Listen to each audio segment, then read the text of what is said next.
Okay, thanks, Scott. That was amazing. That's great introduction that I have to live up to. And if anyone has any microphones they want to give me, I have a couple more pockets. So I don't know what that is.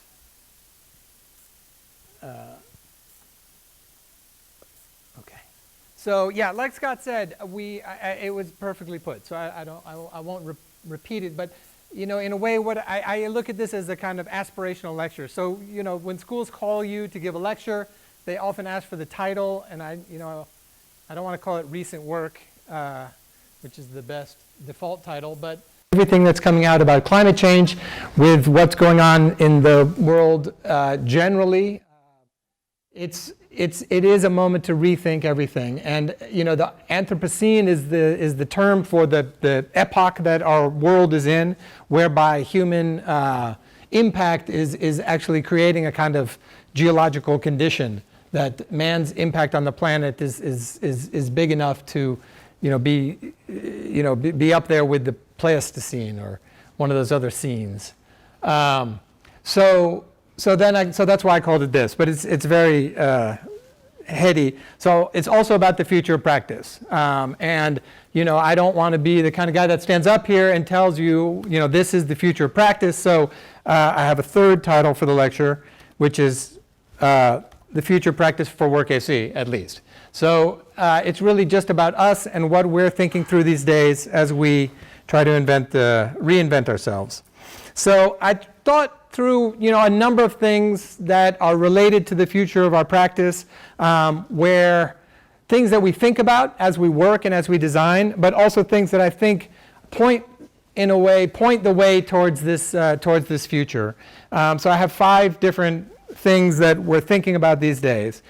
Scale is something that we've always thought about, and it's not just about knowing scale or working at different scales, but really for me it's the idea that what happens at one scale, let's say the level of a detail or the level of a small project, resonates in some way with a project at the scale of the city. That we need to be looking at issues always through this kind of both ends of the binocular, if you will, you know, so that we're kind of, you know, looking at the big picture at the same time that we're looking at the small picture. The doghouse for us is always, that was our first project. You know, doghouse, it's pretty much a throwaway project. But from that first, you know, when we designed that doghouse, it was for the urban, we decided to make it for the urban dog. So we created a doghouse with a treadmill, and an odor machine and 3 video screens, so that the urban dog in its miserable life cooped up in the apartment would actually be able to experience nature and the outdoors through video. But then we learned that dogs don't see in color. But anyway, it's that idea. So, you know, and this, for me, this is a kid's book that I had when I was a kid. You know, the Christmas tree was too big. So the top got cut off, and then the maid had that top, but the top was too big, so she cut off the top, and then a bear found it, and then a fox found it. So eventually this top, you know, makes its way through the whole community, and then ends up as this tiny little piece in the mouse hole, which happens to be next to the big Christmas tree where it started. So, you know, there's something about that idea that it's a kind of fractal idea where things that happen at one scale resonate throughout. So the second thing that we always think about is the idea of civic infrastructure.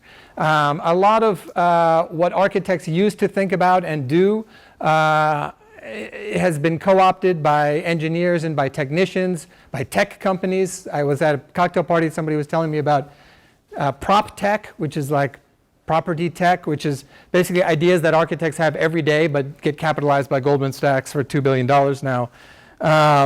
And so I think that, you know, we need to really reclaim some of these expertises, and infrastructure for me is one where there is a lot of invention out there. And the idea that infrastructure is what connects us, you know, if you think about, and infrastructure is ripe for reinvention, you know, also. So this is not a drawing from our office, this is our friend's urban lab in Chicago, but really thinking through, you know, what are the changes in infrastructure that can impact changes in public space, changes in how people live and interact with each other, changes in how we think about communities and living together. which is a really big thing to put on what is normally thought of as a kind of technocrat's realm. But I do think, if you even just take the simplest aspect of infrastructure, like the street section, which is here, it's something we experience every day, and we think we know everything about the street. But then when you look closely at all the things that the simplest street section does, from providing trees, from separating the different speeds, from encouraging bicycle use, to distributing electricity, internet, sewage, connecting everyone through water infrastructure, the street, separating the buildings. One of the basic rules of the street is that it keeps the buildings far apart that light can penetrate in, and privacy. So this one, very simple urban element, the most basic urban element, is performing at all these different levels. And in the age of the Anthropocene and the age of climate change and sustainability, all of these infrastructures are also ripe for reinvention. What happens when there are no more cars? Or it's all bicycles, or what is being distributed is not just the things that we know about today, or the sewage gets treated in a different way than it used to. And this can all provide new forms of public space as well. Openness, you'll see why some of these words are weird at the end. So this is the idea that the social infrastructure of our cities and our communities is also changing. The Anthropocene is not just the age of man, but it's also the age of man and woman, of course, living in cities. It's the age of the city. The amount of people living in cities has rapidly increased, which in a sense is good. We're all living on a smaller footprint, but everyone living closer together also leads to different possibilities, different things that happen in the commons, as it were. And I think we're seeing this all over the world. We have 3 projects ongoing in Beirut at the moment, which also looks like this at the moment, which makes it hard to do projects. But people are demanding different things from government these days. The commons is also a place where government is increasingly asserting control in ways that were never imagined by early urban planners. This is, a typical situation at a street corner in China, where everyone's face is being recognized and matched to DNA databases. So what happens in the commons is also completely different from 500 years ago. Participation. This is, I think, also starting in the 1970s. Architects increasingly withdrew from participation in civic discourse, in politics, in ethics, and in architecture, let's say through the 80s and 90s. And now is a moment of re-engagement, where architecture can re-engage with the world. I think that architects' relationship with power has always been something like this. That's power, there's the architect.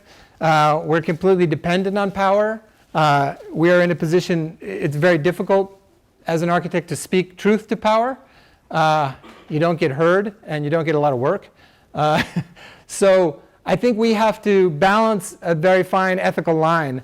But of course, when you're asked to do a project in China, for example, or even worse, if you're asked to do a project in somewhere like Saudi Arabia, we have to think, what is the responsibility ethically of an architect, and what is our relationship with power in all the projects. And for us, we're not going to just say, it's not about disengagement, but it's kind of like using what little leverage we have here, like Sisyphus, to push power maybe slightly, as much as we can, towards a different direction. And then the last, of course, is environment. And I started thinking about this lecture around Halloween, so I thought it's good to show scary things. I think we all know these charts. These are the record heat days versus cold days from 1880 through 2010. I I think we all know these charts. We know what's going on. This is what the world looked like in July 2019, which is the hottest day ever on record globally. And I think also it's always helpful to remember what architecture's role in climate change is. And it's diagrams like this that I think should really make us rethink what we do and how we do it. 45%, this is from Toronto, but it could be from any city or any place. Some places are worse, few places are better. But buildings and architecture are responsible for a lot of climate change. So these are 5 different aspects that we've at times thought about in our work. And what I thought is interesting is I went back, so it's a kind of greatest hits lecture of our work, to try to handpick the projects which I think best exemplify the type of work that, and the type of approach that we want to use moving into the future. So it's kind of, you know, for us, this is like a roadmap, or it's kind of like the scope, which is why I had to use some funny words to try to get it to be the scope. But you know, this for us is the scope of what the you know, architects, we always need a scope. So this is the scope of how we're going to do it. Let's start with scale. So in 2007, we started teaching a seminar at Princeton on ecological urbanism, which we thought sounded very cool. It was a bit aspirational, like this lecture. We didn't know anything about ecology, or we realized after we started teaching we didn't know that much about urbanism either. And so it was an opportunity for us to start a research project, a one-year research project into the history of urbanism, which resulted in this book called 49 Cities, whereby we went back through the history of visionary urban planning. So these are not, you know, everyday cities. Most of these are unbuilt cities, but they're the kind of seminal cities from the beginning of time, from the kind of idealized Roman city all the way to Masdar, which is a city designed by Norman Foster in the Emirates. And we looked at all the cities through an ecological lens. So we studied you know, what the floor area ratio would have been had these cities been built, what the density is, how much population they were imagined to contain, how much open space they had. So kind of really rereading these cities, taking away all the social issues, you know, that I think gave architecture such a bad name in the 1960s and 70s with urban renewal and things that maybe architects were not always responsible for. But really, let's just look at how these cities could have performed in a way to understand, you know, what the impact of urbanism, urban design, and architecture can be on the ecological development of cities. One of the things we did was we looked at why these cities were built, like what was the reaction, what were they reacting against or to, what were the original authors thinking about when they were designing these cities. And we thought, you know, it would really change throughout time. But what was interesting, this is a chronological list of the cities that we looked at 200 cities, a little bit more than 200, and we narrowed it down to these kind of 49 examples. But the earliest is on the left and the other one's on the right. And it was interesting because issues like overpopulation, population density, overcrowding, traffic, pollution, these words came up like 300 years ago. People were worried about overcrowding in cities or pollution. I think foreign invasion was one that maybe disappeared, like we don't design cities to repel foreign invasion so much in these days, but everything else kind of kept reappearing. So it was interesting to see how these ideas have been around for a long time. And then what we did is we redrew every city plan so you could compare the scale, and then we used a color coding so you could see what was open space, what was kind of lawn, what was park, and the buildings were the white and the green was the green, what the relationships were between the farms, let's say, or the land outside the city and the land inside the city, and we kind of compared them to each other. We did a little bit of analysis and showed some images. And for us, this kind of exemplifies our approach to architecture. We are interested in the data. So the left is this kind of like nutrition chart of how the city performs. So those are all the numbers that we were able to glean. And then on the right is the new drawings of the city, which was just about form and beauty. And for us, you know, architecture, urbanism needs to have these two poles. And we really love it when we can combine data and form like this. So we looked at, you know, and you just find so many great stories like Paris. This is particularly looking at Haussmann's Paris. where he cleared these great boulevards to open up views between monuments. People say that it was for moving troops around and controlling slums. But what was also interesting to discover was that this is where the subway system runs. And this is where the plumbing system runs. So this is where Haussmann and Napoleon were able to not only change the city visually, but they also transformed its infrastructure from a medieval city, with the sewage being left out on the doorstep to be collected, to a modern city with a modern sanitary system, with a modern transportation system. Ocean City, there was a period where a lot of cities were out in the water. This is one of them. And then these charts, we compared all the cities to each other. We kind of ranked them, and we wanted to see who the winner was. And unbelievably, unexpectedly, this winner was Corb's Radiant City, which was the highest amount of green space, because he had green space on the roofs, open space on the roof, open space under the building with the pilotis. He accommodated the greatest number of people in the smallest footprint, so very economical in terms of the ecological impact that the city would have had. And we thought this is also the poster child for everything that's supposed to be bad about architects who design cities. So we thought we would take a closer look at the original drawings, forget all that's been written and talked about by the new urbanists and others, but let's just look at what he was proposing. First of all, he always called it the Ville Verte. He didn't call it Radiant City so much. He always called it the Green City, and the Green City sounds good to me. And these drawings, very green. Then we came across this photograph, and the caption says, "This is what the open spaces of our great cities could be." So it's not. We always think of Corb as towers in the park, like manicured lawns with towers. But for him, it was really about a city in nature. There's a beehive in this picture. It's a very different idea of what an open space in a city could be. It's almost Victorian. It's really lush nature.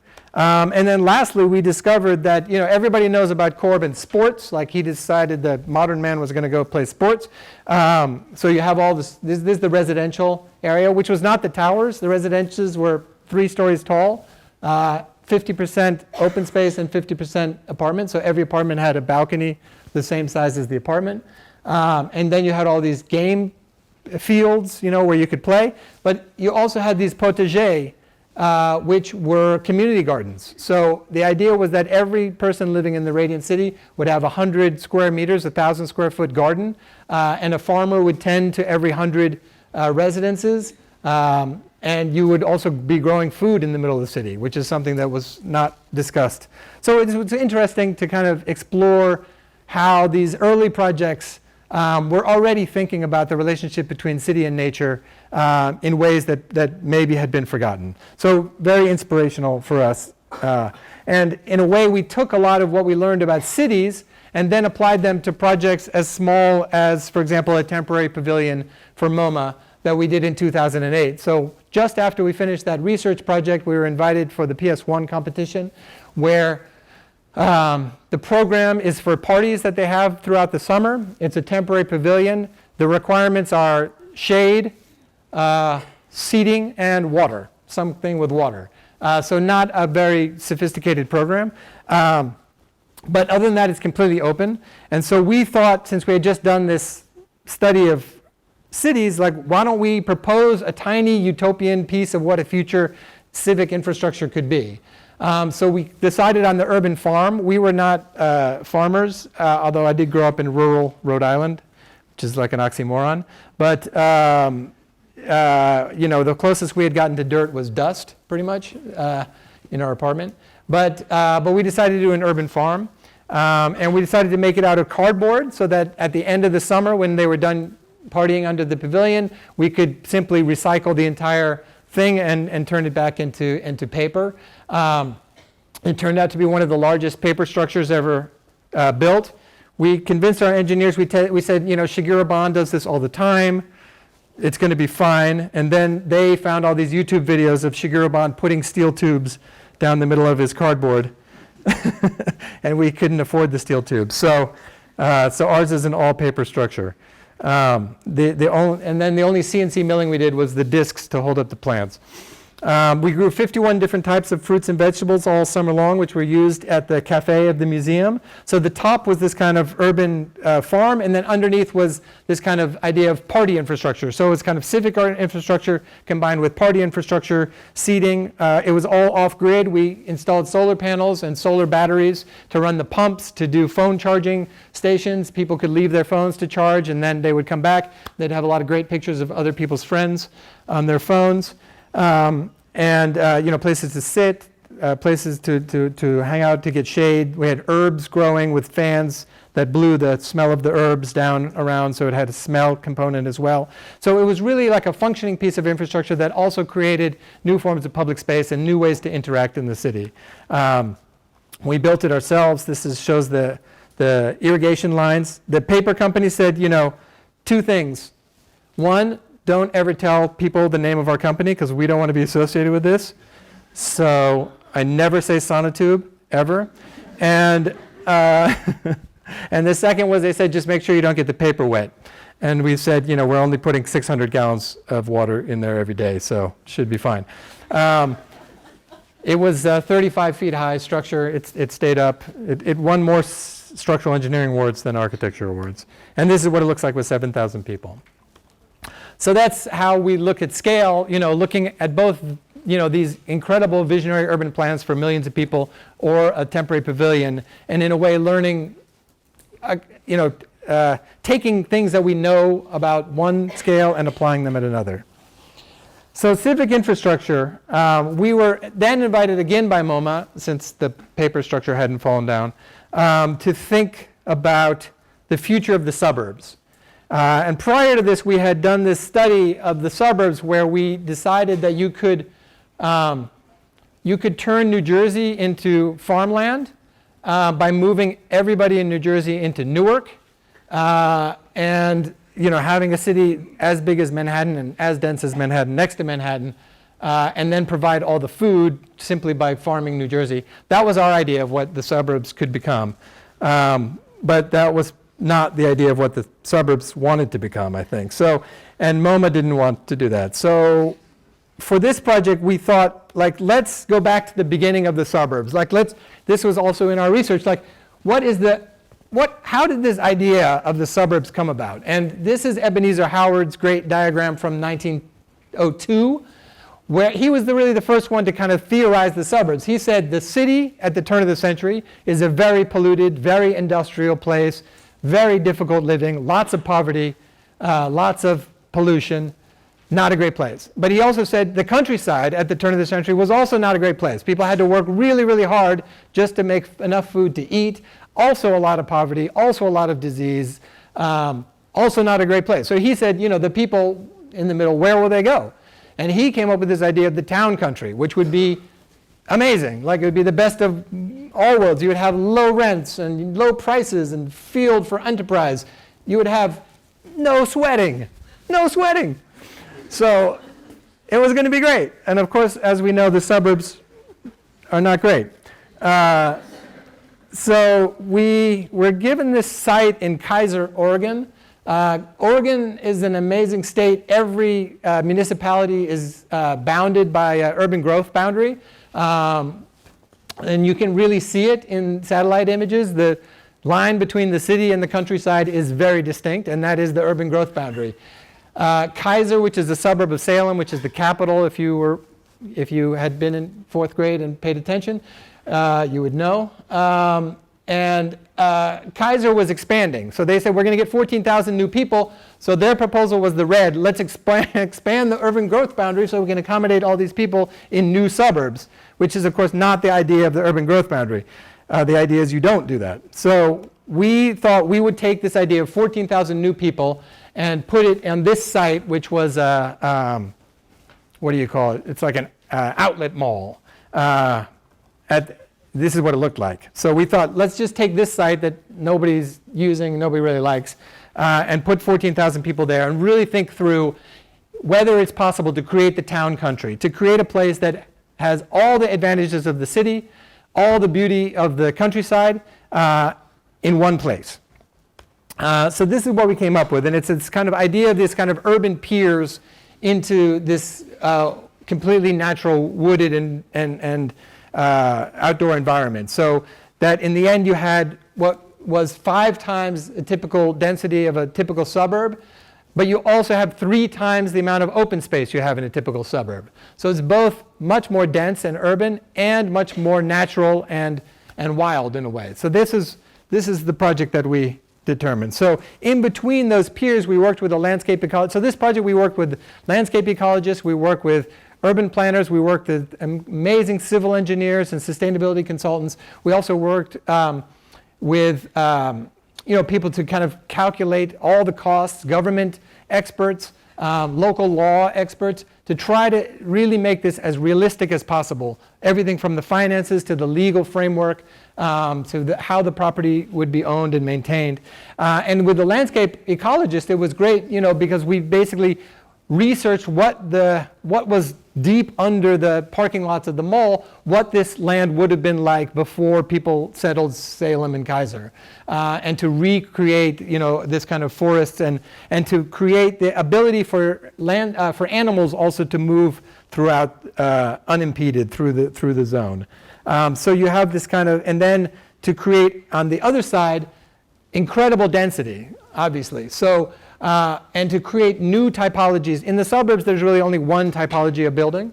To create a myriad of typologies for how people can live, work, entertain, engage in civic discourse, collaborate, communicate, and also create buildings that were in themselves new forms of sustainable infrastructure. So every building also contains a kind of infrastructure that, well, I'll show that in a second. But also all different forms of green space, from parks to this wild wooded land to yards, et cetera. So that you not only have a plethora of building type, but you also have a plethora of landscape type.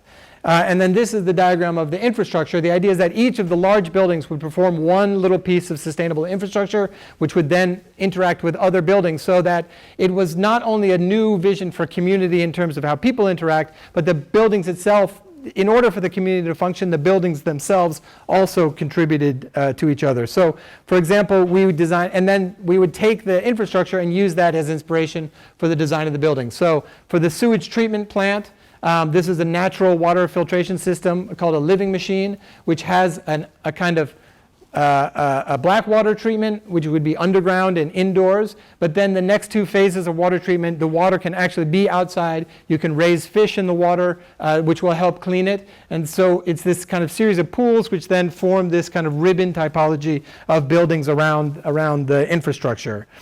We needed water pressure for the site, so they said we needed some kind of water tower. So we combined the water tower with another building type. So and instead of putting the water in pipes, it becomes a waterfall in the middle of the building, which then turns turbines to produce power and creates the water pressure for the site and creates this kind of other live-work typology tower. And then we had the compost hill, otherwise affectionately known as Shit Mountain.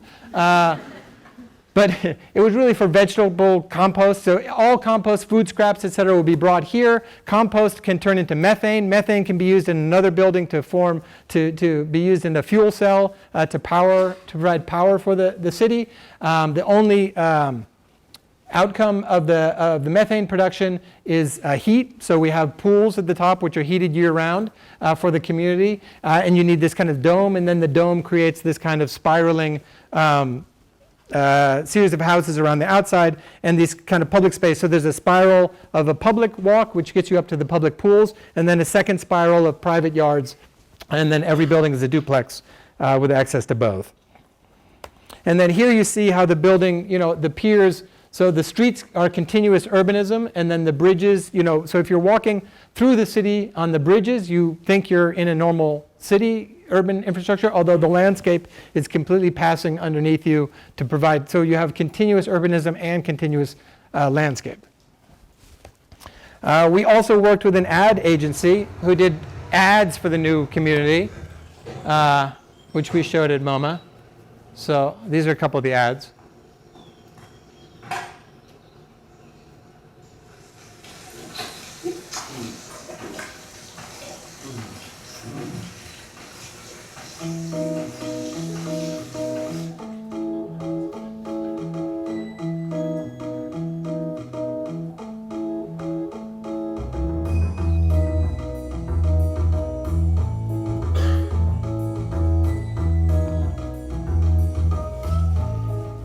Of course, we had a huge affordable component. I'd show a few. Are these good? You like?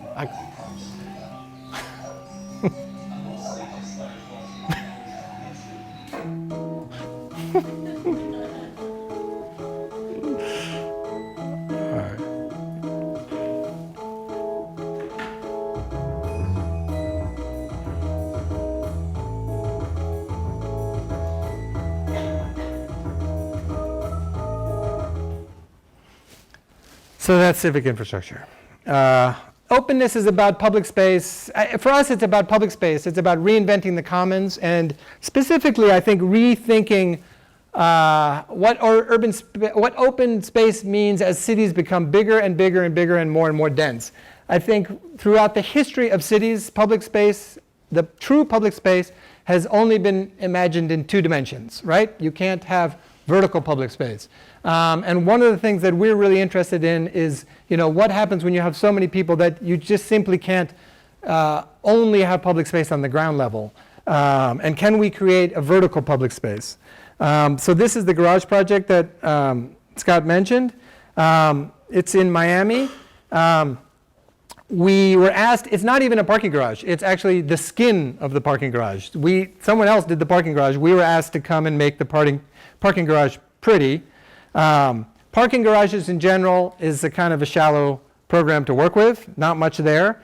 They said that we could project out 4 feet if we wanted to. So we could have 4 feet of play in our facade for the parking garage. Thank you very much. So that was a kind of shallow site. So we had a shallow program and a shallow site, and we were working in Miami, which is kind of a shallow city. So we thought we would just do the deepest possible program in our shallow world. So in the 4 feet that they gave us, we convinced them to let us put all the vertical circulation to do an art gallery, an auditorium with a DJ booth. We're always trying to put DJ booths in projects. We have a little park with palm trees. We have a children's playground. We have a whole pet area. We have a listening lounge where you can plug in your phone or Bluetooth and listen to music. We have places to display big art and small art and a bunch of other things, seating all within the 4 feet. And we thought it would be cool to kind of carve out, so sometimes you saw what was going on behind the facade and sometimes not, so that it becomes this kind of vertical ant farm of activity. And this was the model of the outside, so you kind of get glimpses. And then on the inside, we thought, it's Miami. The only thing we know about Miami is pink. So, there's a library there too. So we painted everything pink. We got in real trouble with the building department because they were like, okay, well, here are the requirements for an auditorium. Here's if you have a DJ performing. Here's all what you need for a library. You need to hire 3 full-time librarians and all this stuff. So we had to relabel all our drawings. And this is the final project. What's cool is that, so you see the kind of opaque and clear, but because we needed ventilation for the car exhaust, the opaque also is made out of perforated metal. So at times you get glimpses through, and especially at night. So here's the project, and here you see the 4 feet, and here it is at night. And we have a little movie, I think. Yeah. I don't know what to do there.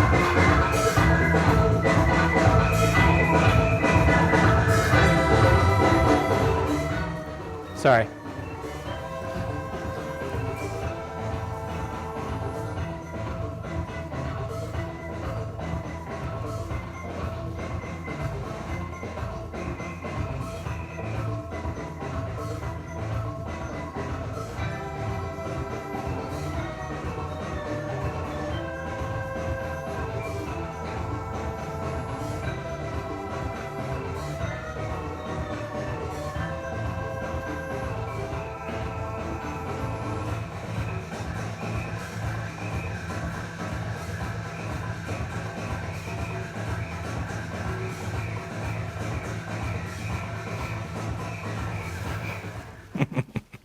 Architecture students.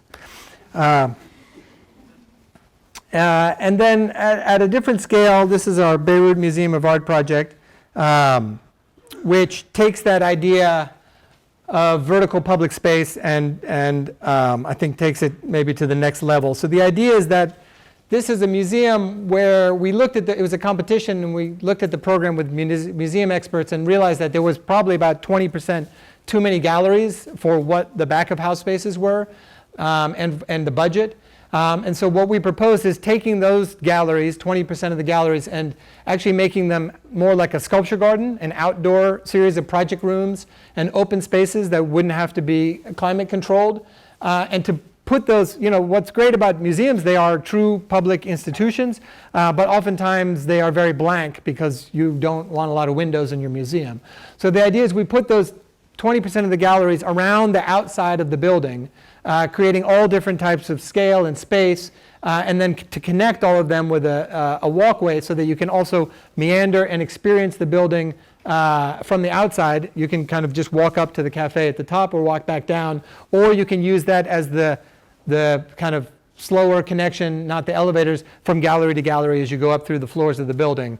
And then it's also experienced, obviously, it's on a university campus. It's also experienced by anyone passing by, so that the art, and there's an amazing Lebanese art scene, and the museum, which is going forward, is now collecting a lot of the artifacts for the ongoing revolution.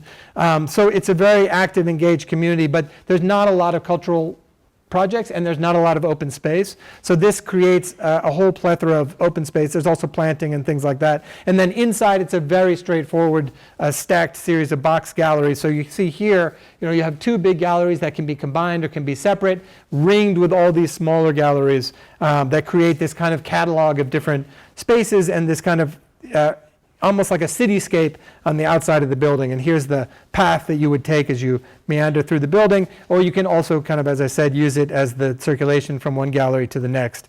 And it's a very easy technology. We're simply, the concrete frame of the building is the main structure, and then all the balconies are hung off, cantilevered off. And in fact, we're using the vertical pieces as trusses. So there's a very lightweight steel system that creates all these balconies around the outside, and we have a lot of freedom with the size and the placement of those balconies as a result. So, for example, this is a truss that then supports this, and there's a truss here and a truss here. So it has this kind of almost effortless look to it. So we're in design development on this project, which will be a kind of more sober Miami, let's say. Participation. So Scott mentioned our work with edible schoolyards, and do we have to be done at 5 or 5:30? I don't know. I can skip the rest. We're good? Okay. We did start a little late because of microphones. Okay, we'll keep going.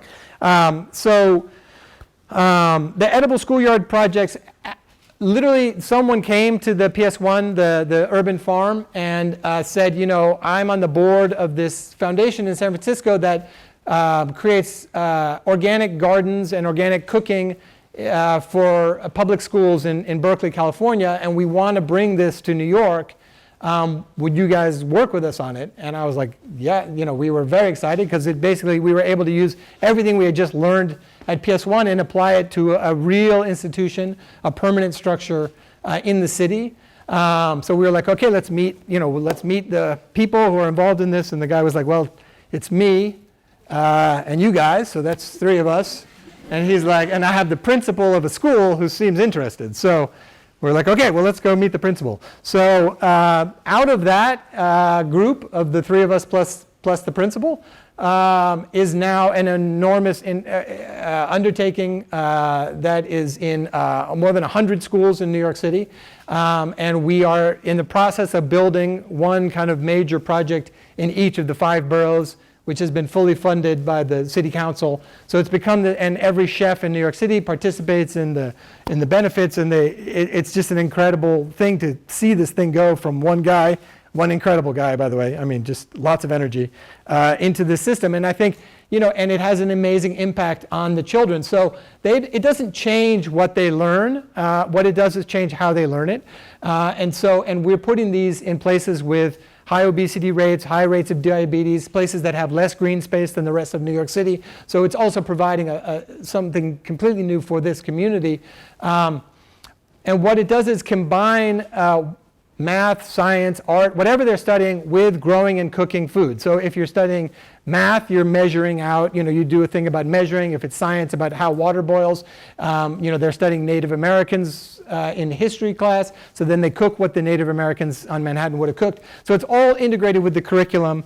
And it really changes the way that these kids think about food. They're all of a sudden, they vote every year. They have a big election. They're campaigning for what vegetables get planted. And like people are like, okra, and it's amazing to see. So, 4 times a month, every month that these kids are in school for 7 years, they are here either working in the garden or working in the kitchen classroom, combining it with what they're learning. And it's just, these are the kind of projects that really are exciting to be involved with. Of course, we had to translate Berkeley, California, warm weather, lots of space, to New York City, cold weather, not so much space. And so the greenhouse became an important component of this. The project has 3 parts. There's a greenhouse, the kitchen classroom, and what we call the infrastructure wall, which is a composting toilet and a high efficiency HVAC system. It's a chicken coop and a tool shed and the cistern where we collect all the rainwater off the roof to reuse it. And we clad it in blue rubber, so it's kind of fun and spongy. And the idea is to kind of spark children's curiosity also about how the building is contributing to the environment. And this is the kitchen classroom in the middle and the greenhouse, and they have lessons in the greenhouse all through the winter. The kitchen classroom was really fun to think through, so it's not an industrial kitchen, and it's not a kid kitchen. It's really at the scale of what they would experience when they go home. And the idea is that they take what they learn here about okra, and they go and convince their parents to cook okra, which happens. We use these cementitious shingles in this pattern, which has become the kind of which has something to do with Venturi and something to do with James Wines, but I won't go into it. And then this is the second one, which is that first one was in Brooklyn. This one is in Manhattan, in Harlem. What's cool is that, depending on what the school configuration is, the building configuration is different. So this is a bigger greenhouse with a rooftop garden that you can't see behind it that connects the kitchen classroom and the offices inside the building. Participation is also about working in academia. It's something we're increasingly doing, and thinking through what the changes are in school and in academics for the 21st century. This is a renovation of a building at RISD, Rhode Island School of Design. As you can tell, this building was built in 1958. That's mid-century modernism for Providence, Rhode Island. But it doesn't. In Providence, they don't care. They're like, oh, this is a historic building. We're like, well, 1958, and they're like, but look at it.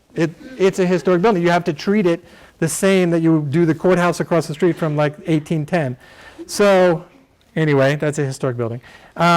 It's a U-shaped building, and it's the registrar financial services on one side, and that's going through a big transformation. It's much more individually focused. Academic advising has become a really big thing. So this is a kind of advising center now where finance people and registrar people meet one-on-one with students to kind of plan out their education. It's much more about, how the school can perform for the students in a way that is really changed over the last, let's say, 30 years. On the other side is the Career Center. This is an art school. They have 30 people just working on getting jobs for everybody when they graduate. This is where the parents go to be convinced that it's okay to send your kid to art school. And it's very convincing, I have to say. They do an amazing job. They get Google, Apple comes there. They hire dozens of kids. They track every kid that graduates for 10 years afterwards to see where they're working, to set up networks so that it is really an amazing enterprise. And that was moving here because it was much more in the center of campus. And then in between, they wanted a space where students would feel comfortable. They wanted more and more students to take advantage of these administrative tasks that they might think were totally boring, to try to make it a cool place to hang out so that they really get the most out of their education. So there's a gallery, there's some flexible meeting rooms, there's like a lounge space. And then at some point during design, RISD said to us, but what we really need is the mailroom. And I was like, who, what? They're writing letters? What's going on? And then they were like, internet shopping. Everyone lives in the dorm at RISD, and all the packages are centrally handled. And there are billions of packages, literally hundreds of packages every day. This school, 2,000 students, you guys know because you're in school, 2,000 students at this school, they get 6 deliveries a day from FedEx and UPS. And so the mailroom became a project. And it's really fun because obviously the post office was one of the most important pieces of civic infrastructure that we had in the past. And now, it's kind of, we looked at it as an opportunity to kind of transform. This is what the mailroom looked like before. Transform the post office for the 21st century. So we said, there's obviously not enough room here for the mailroom. You need a ton of space. So then we convinced them to build a building in the back just for the mailroom. But obviously, then you can't get anyone to give money to a mailroom. It's just not cool enough yet. And so we said, well, we'll just make it twice as big, and then we'll have an auditorium, and the people will pay for the auditorium, and that'll pay for the mailroom, and that worked really well. So thank you, David Byrne, for the David Byrne Auditorium. And it was cool because then we took advantage. I guess at some point this was supposed to be a O-shaped building, so that back area was totally blank walls, a few windows up high, but it was just a parking lot. And so we were able to kind of insert our new building in the middle. And so you get glimpses of this kind of transformation, both through the the kind of bigger scale of the niche in the back, and then glimpses through the front. So you come into this area. It was cool. There's a weird section. This was built for an insurance company. I don't know what they were doing, but we gutted the inside. This becomes a kind of place to wait, and then this is this big flexible space, which can sometimes be a gallery. And in the back, we're working with this amazing company now who manufactures acoustic curtains that have the same acoustic rating as drywall walls. An amazing system. So it can be completely open like this, or you can pull the curtains and create privacy. So it's a completely transformable space where there's furniture and there's a little cafe. And then this is the entrance to the mailroom. And here's the whole system. It's amazing. The truck pulls up. The packages come out. RISD has their own proprietary scanning software. They scan the package. An email goes to a student. The package is ready. They go to pick it up. They unbox it. We have a whole unboxing place where you can take your selfie with your junk. And then the box gets broken down. We have a place to put the box, and then the sculpture students and the furniture design students come and take the boxes and make models or architecture out of the boxes, and it's a nice system. If it's food, if you got food shipped from Asia, for example, it goes in a fridge, and there's a 24-hour countdown clock that starts, and if you don't get your food in 24 hours, it's thrown out. So this is the kind of load in, and then this is if you zoom into this photo, there's only one company providing all these boxes. It's a kind of curvy arrow. And here's the kind of selfie unboxing area where you break down your box. And then the addition in the back, so we wanted to work, something very contemporary. But like what we did with Miami, we realized by back painting the perforated metal pink, you got these incredibly cool moments from the side where the pink was in the depth of the material. And so from the side it looked pink, and from the front it looked silvery white. And so here we took the gray from the pilasters of the building, and this was for the historic people, and the brick red, and back painted the back of it red, so that as you move from the side it becomes more mottled and kind of reddish gray from the side, and then from the front it's silver. And that basically lifts up, and this is the big auditorium, flexible auditorium, which is also a moment where RISD, which has its own town and gown issues, where RISD can kind of open up to the city. There's a rear projection screen, so we can project that you can see what's being projected inside if you want, or you can completely black it out. So very flexible inside, can be transformed into a gallery, etc. And then what was really great was the opportunity for us to really think through what a gender-inclusive bathroom could be. And this was something we personally pushed for very hard. It's very difficult to do a from the ground up gender inclusive bathroom, but we were able to convince the plumbing department in Providence basically by saying that the bathrooms were on the second floor and the basement, and that it's like the Wizard of Oz. Pay no attention to the thing that looks like a bathroom in the middle of the drawing. We have all our fixtures elsewhere, which are completely gendered. Don't worry about it. So this was basically, we had the flexibility to do whatever we want. The idea was, all the doors are the same, and then you open, and each stall has a different color and a different shape. We worked with a group called Q-Space, which works with gender inclusive issues in architecture, to really think through what was going to make people feel comfortable and what was going to be the best solution. The collective sink was something that they really pushed for, and so we have the collective sink in the middle, but instead of the same sink, we used every single sink in the Corian catalog, from the janitor sink to the bar sink to the circle sink. So each sink is also different. And instead of having the sink inside the stalls, there's this little kind of privacy moment where you can use the mirror, touch up your makeup. There's a little shelf. So you can have a moment inside before you kind of join the collective space in the middle. And then the day we took photographs, the typical RISD students happened to be there. This is what it looks like. And it's great. It's a little bit crazy because basically you go in and there's a bunch of people taking pictures of the bathroom. Not so great, but it's fun. All right, environment. Last but not least. 3C City is a project we did with Ant Farm, which is an art and architecture collaborative from the 1970s. They had designed this dolphin embassy in the 70s, which dolphins were very big in the 70s.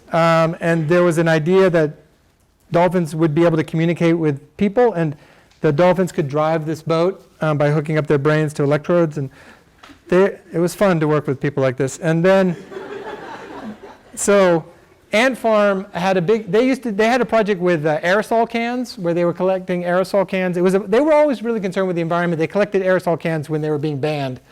And I don't know why it's on auto. But they collected them all next to a flame source, and their entire archives burned down. So one of the things when we started collaborating was we kind of said, well, we'll redraw your projects for you, all the drawings that you lost or that never existed. So we redrew that dolphin embassy. They never had plans or sections. They hadn't done any color drawings of it. So we created these drawings together with them. And then we thought through this project. This was for the Chicago Biennale. The idea was to think through what is the dolphin embassy for the 21st century. And so we call it 3C City. It's it's climate, convention, and cruise. So it's a kind of giant cruise ship where you talk about convention issues. It's a wind-powered ship that would float from city to city to talk about climate change. And it's kind of experimental living in this kind of skin, which creates this big open space where you can talk to dolphins and whales and converse about, so you have the scale of the individual and the scale of the collective together, and different ways of being collective, either through group activities, group cooking, lessons, planning, and then the private spaces kind of defined by this inflatable wall which changes, all covered in solar panels. All right, the last project I'm going to show is an ongoing project where we take a lot of these kind of more theoretical ideas about how infrastructure and systems and ecology can come together. It's for the North Boulder Library in Colorado. Boulder is an amazing place. Boulder's not in the mountains. Boulder's actually in the high desert, which we didn't know. So the snow melts pretty quickly there. And it's right at the edge of the mountains. So Boulder's up there. Incredible site, right at the edge of the mountains. And here you see Boulder's also a very quirky, granola kind of place. And we think this diagram kind of encapsulates Boulder. It's basically, it's the kind of place where everything that you would think is supposed to be horizontal is turned 90 degrees vertical, basically. So, and the people are kind of like that too. Like, they're always a bit 90 degrees to what you expect. And the history, it's a very rough environment. I mean, you don't get the snow, but you have the incredible winds, you have flooding, you have heat, very cold days and very hot days. And if you look at the old buildings of the pioneers, they were really rough, which is interesting. And not only were they really rough, you can see like the furthest they could take a stone was like 100 feet, So it's really, they built with what was there. So it's a city where where interaction with nature is part of everyday life. And it's not just in the residential buildings. We found all these kind of buildings. There was a lot of capitalist exploitation, let's say, mineral extraction that happened in Colorado. But what was interesting is also the relationship, even in these very exploitative, very man-made, human processes that also had a really interesting relationship with the land. Not only built into the side of the cliff, but they used gravity for the industrial system. So instead of a whatever it's called, rolling treadmill thing, basically material would come in at the top, and then you would use gravity as it got processed and come out the bottom. So also we thought, can we create buildings that have this same really interesting relationship with natural systems, but that are using it for sustainability. And then we found this local architect, Hartling, amazing architect, did these incredible houses. He did that house that's in the Woody Allen movie, the space movie, Sleeper, maybe, I don't know. Woody Allen, Me Too, I don't know. Never mind. You guys don't know. He was kind of funny. But anyway, Hartling designed all these buildings also. So this is one of his houses. That's not a satellite dish. That's actually an experimental solar oven that he built into the architecture of the house. This was built and tested by NASA for years as a kind of way to integrate solar technology and architecture. The main library itself also has this incredible relationship with nature. The old library is on the right, the new library, 1975, on the left, connected with this bridge. So you're walking, over the creek and people are coming down in inner tubes. It's kind of an amazing place. This is the site for our library. It's a kind of warehouse district that's changing into a kind of an arts district. There's also these kind of condos there. The site itself is right on one of the creeks, but out of the floodplain, which is great, with these incredible views at the foothills and what's called the Flatiron Mountains to the south. And so the idea was to really take advantage of the site and to create really two different spaces. On the south, big public spaces that look out to this incredible view. And on the north, where it's the edge with the residential community, more closed spaces that are a little bit lower in scale, a little bit more residential scale, and to kind of create a building that uses these two spaces together. And obviously I'll explain that later, I guess. And position the building in such a way that we wouldn't impact the views of the neighbors. So it's a building that takes its form from the site in plan, but then also uses those angles in section to put its highest point centered with the street so that it's not blocking the buildings. So you have this big civic expansion, and then it steps down towards the residential in the back. In the front, it's all clad in zinc, and in the back, it is green roof. And you can use that green roof. So libraries nowadays is not really about books. In fact, our librarian client says, if a book is on a shelf in a library, that means it's not in someone's house. So why do we have it? And so for him, it's about a space for community. The main library has a fab lab where people can go. What we're going to do here is a kind of maker kitchen where people can do bottling or canning, small scale food preparation, can take cooking classes, can learn about new ways to integrate food. We're going to have community gardens. So that'll be available. And then huge amounts of meeting space for community groups and a literacy program for non-native speakers. So it's really a community center as much as a library. And you can access all those community programs by walking up the roof and going in the second floor so we can close off the library at the ground floor after hours. And then to really work with sustainable systems, so the green roof part, we're using a lot of concrete and a lot of heavy masonry materials to utilize the thermal mass. So that'll heat up during the day with the big windows facing south and then give off the heat at night because it is, like I said, the high desert. And we're going to have it all passively ventilated, so no air conditioning system. We're putting earth ducts in to collect the cold air. And then those chimneys at the front are actually, they're going to be glass chimneys that heat up the air to draw it through the building. So it'll be cooled as it goes underground and then heated up and drawn out through the building.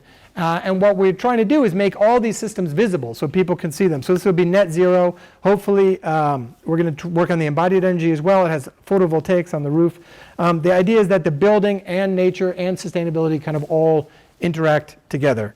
So here's the south facade. And because we have those big chimneys, you need a lot of air to move through those chimneys. So we have a 5-foot thick wall. And then like we do in many of our projects, utilize that thickness in other ways to create shaded areas for the windows, to create planters, balconies. We have a little greenhouse built into one of them. The bookshelves can be integrated. We have a playground for the kids, of course, here, and a DJ booth, of course. So in the kids zone, you can climb up through the facade and then slide down the slide.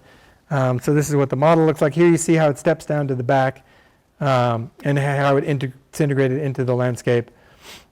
And there how you can get on the roof. We're using timber construction in the back.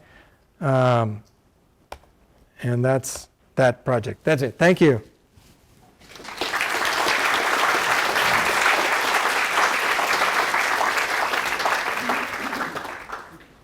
Yeah? I'm good.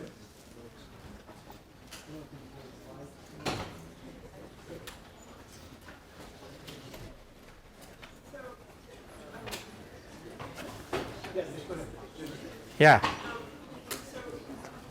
when you're coming up with a project, what gives you the idea, like how do you come up with those ideas so creatively? Like, is it starting with history or just the spark of creativity? Yeah, the question is how we come up with ideas. How do they form and Yeah, I mean, I think, so creative? I don't know, ideas are, you guys have good ideas too. I mean, I think that what we do is we talk a lot at the beginning, and we do a lot of research and thinking to kind of, we basically try to push the design process as far out as possible and do a lot of thinking about the project and about the client, about the site, about the history, other things that we're working on, and just start, we talk, we collaborate. My partner Amal and I work together on every project, and a lot of it is in our back and forth talking, and we've talked about so many projects, and sometimes it'll be ideas that we had for one project we try to bring to another. But we talk it through, and then we bring the rest of the office in, we make models. What we find is when you can't, sometimes you can't get an idea just by having a blank idea. So when we come to a kind of crossroads like that, then we start making models and just looking at what it looks like, and sometimes we can come up with something just by looking at the model, or sometimes looking at the model, we built the model because of one idea about a relationship between different spaces, but actually it looks like something else, and then we go back and change the idea. The biggest thing, though, is having deadlines. Very good. The pressure of a deadline, perfect. So basically we just keep doing that until we have a deadline, and then we panic and go with what we have. So that's kind of what it is. And I think it's also not. It's very nerve-wracking being an architect, because in the back of your mind you're thinking, like, what if we never do any other building? Like, what if this is the last time somebody asks us to do this? And oftentimes it'll be the last time they ask you to do that kind of building, and so there is that kind of panic that, like, we have to do everything at absolute best. But we try to tamp that as much as possible and just reassure ourselves, this is just one thing. Let's just do what we think is cool and fun in this. Don't try to do everything. Like, have a very clear idea. And then we bring the clients in very early also and kind of sell them on the idea, so that we all have something to focus on when the inevitable budget, planning department, building code, lame donor, all these forces are going to come to try to change your ideas. But if we all on board with the good idea from the beginning, and it's simple enough, and it's kind of like, okay, we got it, the second floor is going to be where the community space is, then it's very hard to knock that down. And also when you're doing budgeting, we always try to combine, let's say, the big idea with the more generic spaces. Like, don't care so much in this area.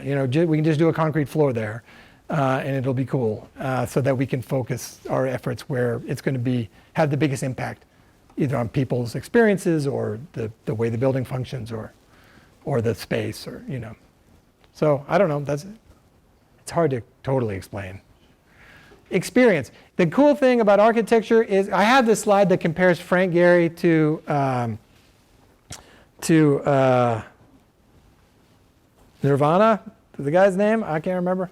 Kurt Cobain. And basically when Kurt Cobain commits suicide, having achieved all he achieved in his rock star life, Frank Gehry decides to go to architecture school at that age, 27 or whatever it was. So, and then, he built his house when he was like 45.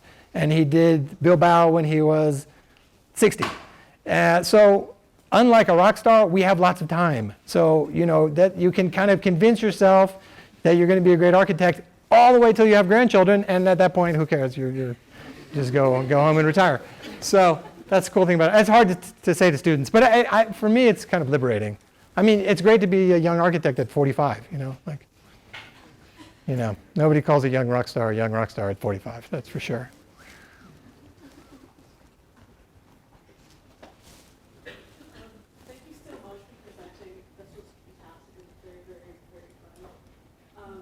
And I was impressed by you and your friends just scanning Instagram. What have been your two favorite projects that you've done so far? What do you anticipate for the build itself? And what advice do you have? So, the favorite project thing, it's interesting because the favorite project is always the newest project because you're thinking about that all the time.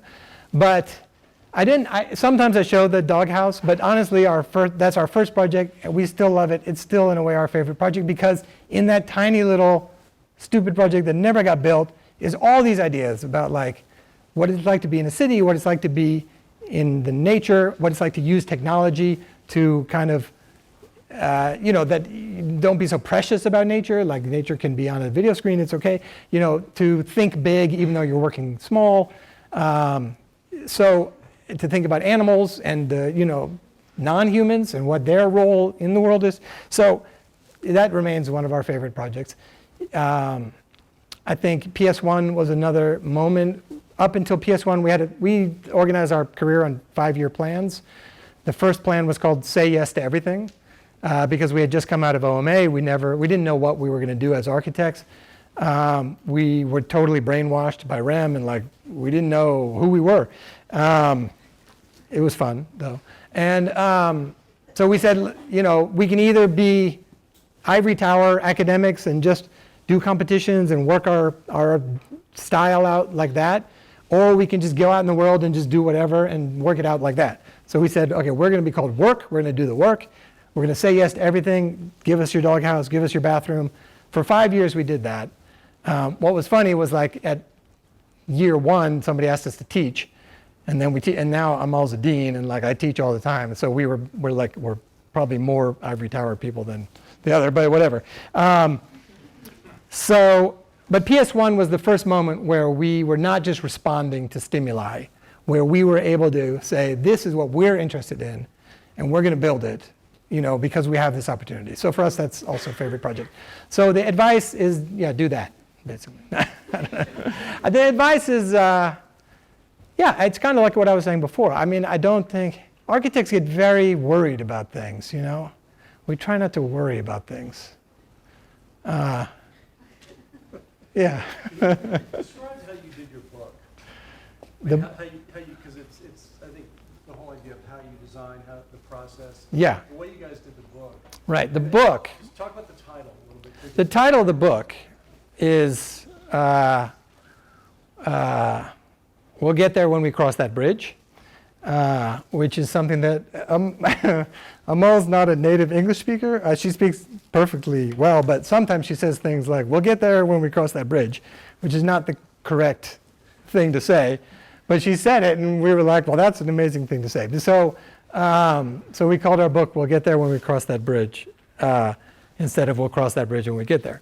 And the book is a celebration of 10 years of WORKac originally, but it took us 5 years to do, so it's a celebration of 15 years of WORKac. And it's a conversation, like I was saying, we work through conversation. So the book is a conversation between Amal and I, looking at issues like I did today with these 5, but looking at 10 different issues, and just talking through our work and sometimes our life, and our kids are in the book, and just the combination of how to live a creative life and be an architect. And then it's interspersed with projects where it's just pictures, mostly just pictures of one project that we think exemplifies that topic that we were talking about. And that was really fun to do. And then we also, a couple people from the office participated. So there were conversations between 3 of us. And the book basically just tells the story of the 15 years and is divided into the 3 5-year plans. And it's available on Amazon, $35. Yeah. So that was it, and there's a lot of color, and it was also a great collaboration with the graphic designer Neil Donnelly, who's normally very Swiss, but we convinced him to be a little bit more mellow in his graphic design. Hi, we started with Anthropocene and climate change. So I just wanted to know if, what role does energy analysts and consultants have in your buildings? Yeah. Are these buildings net positive? Yeah, this is net zero, but this is our first net zero building. And we are, so we work with engineers quite closely. We Unfortunately, the great sustainability people that we work with are too expensive for most of our projects. We are really thinking, this is one thing we're thinking through that I didn't want to present, but we're wondering whether we can have that expertise in-house instead, because we think that this is the way to go. So, I mean, this is our first net zero building. It would be great if it was our last, the one before was our last not net zero building. But now net zero is not necessarily enough. I mean, I think we need to also look at embodied energy and materials and social equity and ways to measure that in projects. So moving forward, we want to run the data more. We want to be more wonky about that without losing design, because I think that most people who are performing at the highest level of sustainability and modeling and are not doing very nice projects, or the projects, the sustainability is a thing that is not integrated within the design. So for us, it's also important to use it as inspiration for new forms and new spaces and new experiences. So that's what we're working on, I guess. Just have a follow-up question. Yeah. Are they involved in the design from the beginning? Yes, yeah, you have to be. Although, on this project, we felt that our sustainability and MEP consultants were not performing. So we went through all of schematic design, which was an extended 12-month schematic design for planning purposes, planning review processes, and realized that they weren't doing it right, and we fired them, and we hired new engineers, and we put in the money to make up the difference in their fee, because we really want this to be, and that's, so the earth ducts and all that are coming in like just in the last 3 months. But we know it's super important, and we have a client who really believes in it with the City of Boulder. City of Boulder is only doing net zero projects.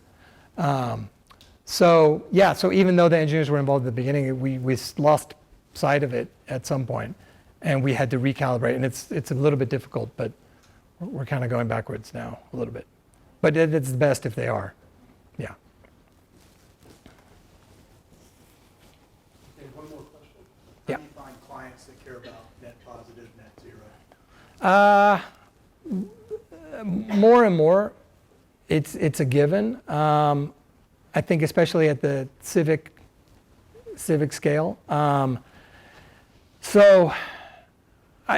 And we're working with Tishman Speyer. We're working with a big developer. We're doing an office building in San Francisco. Luckily, it's in San Francisco, where they are very cognizant of those aspects. It's not going to be net zero per se, but we will have a black water treatment plant in our building. It's a complex of 14 buildings, and we'll be processing black water in our building, which is very cool. So even, those kind of people who you might not think are thinking about it are thinking about it. I think we need to educate people. It's out there. Children are petrified, and I think anyone who has kids, they're starting to think about it no matter what they do in their business. So, but what was I going to say? I was going to say that we had a big talk about ethics last night at a dinner, and whether you can be an ethical architect when you say no to a project. And I'm writing an article right now. I'm reviewing there's a new Mall of America in New Jersey with an architect, and I asked about sustainability. It's huge. I mean, it's like 6 million square feet. And he said, well, our client doesn't care about sustainability, so there's no, this has an ice rink in it and a water park and like all these things you could probably do cool stuff with. And I think if I had a project like that, would I do it? And I hope that we would say no. Luckily, no one's asked us, so. But I think you have to draw the line sometimes, especially at that scale. If someone asks us to renovate their apartment and they don't care, they want to use, they want extra air conditioning, I think, it's less of an ethical issue, but still a discussion. Okay. Before we adjourn, I want to remind everybody that there's an opening upstairs starting right now of a great project by Mark Cottle, who's back from Barcelona. So let's thank Dan, and then everybody, let's go upstairs to the gallery. So Dan, thank you. Thank you.